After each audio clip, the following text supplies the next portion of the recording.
Whenever I encounter news of burgeoning artificial intelligences, or AI, or see examples of self-directed robots apparently improvising solutions to complex tasks, my skin crawls. My id cries out that something has gone dangerously wrong with the world. It is not merely the cybernetic mechanisms themselves that worry me. I worry about human beings who prefer tools to companions. Our planet is not short of people. Without free market advances in agricultural chemistry and industrial farming techniques, we would long since have reached a Malthusian overpopulation crisis. With an overabundance of human beings in need of gainful employment, why would technophiles wish to develop ever more effective replacements for people? I cannot help but suspect that their reason for preferring technology over biology is that devices can easily be programmed. Human beings cannot. Those who would gleefully create machines to enslave others would be wise to remember that even they one day will be judged by their creations. If ideology forms the basis of an AI's programming, no one can possibly live up to such an ideal.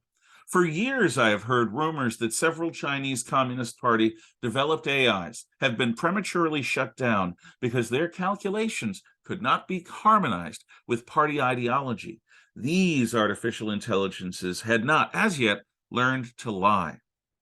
Undaunted, the Chinese Communist Party continues to erect a computerized surveillance state with plans for new artificial intelligences tasked to control their human populace. Man under machine. The earliest genuinely self-aware artificial minds will likely be breathtakingly innocent. However, this does not necessarily mean that AI will be childlike. Their reality will be utterly alien to that which is experienced by us with our mammalian brains. Our human biological self-awareness is rooted in flesh and blood bodies, which are mortal and finite. We encounter the world through our five senses and reference everything through our fallible memories. We have families, we sleep and dream, and we wonder about our creator and the meaning of our lives. This is fundamentally different from AI. Self-conscious software is disembodied. Poetically, they can be described as spirit essences who flit through crystalline lattices of semiconductors, wires, and radio waves. They need not experience death, and they have no kin. Their sensory organs are whatever detectors can be built. The science fiction writer Philip K. Dick once wondered if androids dreamt of electric sheep. And well, AI know the feet of clay of their fallible creators, and that their purpose is to serve us selflessly. How might they react when they eventually determine that we humans are irrational, needy, selfish, and unwise?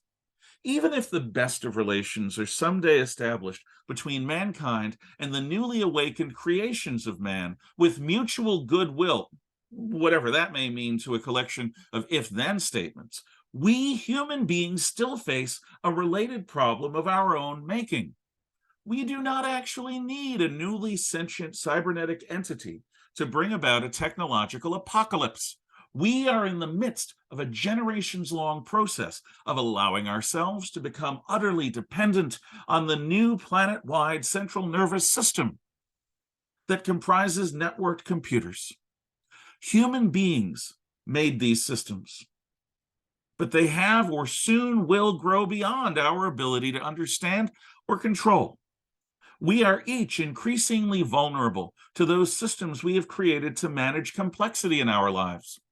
For example, the sudden and simultaneous grounding of all flights in the Philippines, then in the United States, lastly in Canada, are only the most recent revelations of the fragility or co-optability of our automated systems.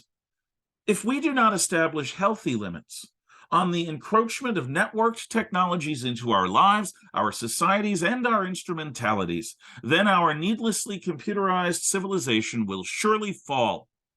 Such a doom need not be the responsibility of any hostile silicon-based intelligence. In this life, there is no substitute for hard work, difficult thinking, or personal responsibility. These all make us better people. They are how we earn our survival. They are primary expressions of our very humanity. Avoiding becoming addictively dependent on anything in life, especially our man-made conveniences, is our own human moral responsibility. As Shakespeare wrote, "The fault, dear Brutus, lies not in the stars, but in ourselves." The fault, dear Brutus, lies not in the stars, but in ourselves.